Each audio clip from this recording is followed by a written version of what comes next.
pourquoi les performances en France ne sont pas bonnes? Pour deux facteurs identifiés. D'une part, un problème très clair d'organisation de la réglementation et du marché, TVA, décision de l'ARCEP, etc. Et puis un deuxième élément qui est que la position de France Télécom n'est plus d'investir en France. Dès lors, quand on n'investit plus, on a une sensible dégradation de ses performances. Le jour où le ministre de l'économie a entendu Bruxelles qui lui disait quand même la TVA à 50% à 5,5 et à 50% à 19,6 sur les abonnements ADSL au prétexte qu'on y fait passer la télé, c'est un peu exagéré. L'Internet, ça ne sert pas qu'à faire passer de la télé, donc vous devriez faire 70-30, c'est-à-dire 70% de TVA à 19,6 et 30% de TVA à 5,5. Le gouvernement a dit « Quelle bonne occasion, passons tout à 19,6, comme ça on pourra récupérer plein d'argent ». Donc tous les fournisseurs d'accès fixes ont globalement augmenté de 10% leur forfait d'abonnement. Le consommateur n'a pas pu faire grand-chose. Tout le monde s'est pris entre 2 à 4 euros de plus d'abonnement. Sur la téléphonie mobile, sur les gros abonnements qui étaient voix et data, une partie de la data était à 5,5 au titre du fait que ça allait être de l'audiovisuel. Et dès lors, il a fallu, si on voulait répercuter le prix de TVA sur les abonnements, augmenter le forfait des abonnements. C'est une clause de résiliation au bénéfice de l'utilisateur, au bénéfice du consommateur. Donc vous avez une association consumériste qui s'appelle UFC Co-Choisir, qui a agité ça dans tous les médias en disant « Formidable, vous allez pouvoir résilier votre abonnement chez votre opérateur le jour où ils augmentent les prix avec l'augmentation du prix de la TVA ».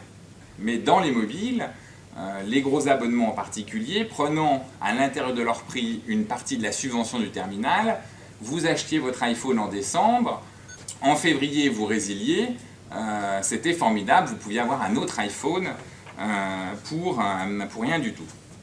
Devant la panique générale que ça a généré, il y avait beaucoup trop de résiliation.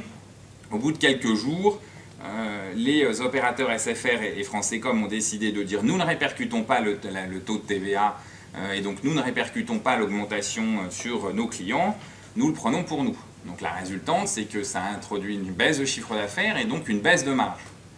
Coût estimé pour l'entreprise entre 120 et 150 millions d'euros. Inutile de vous dire que ces 120 ou ces 150 millions d'euros, où est-ce qu'on les trouve sur les salaires?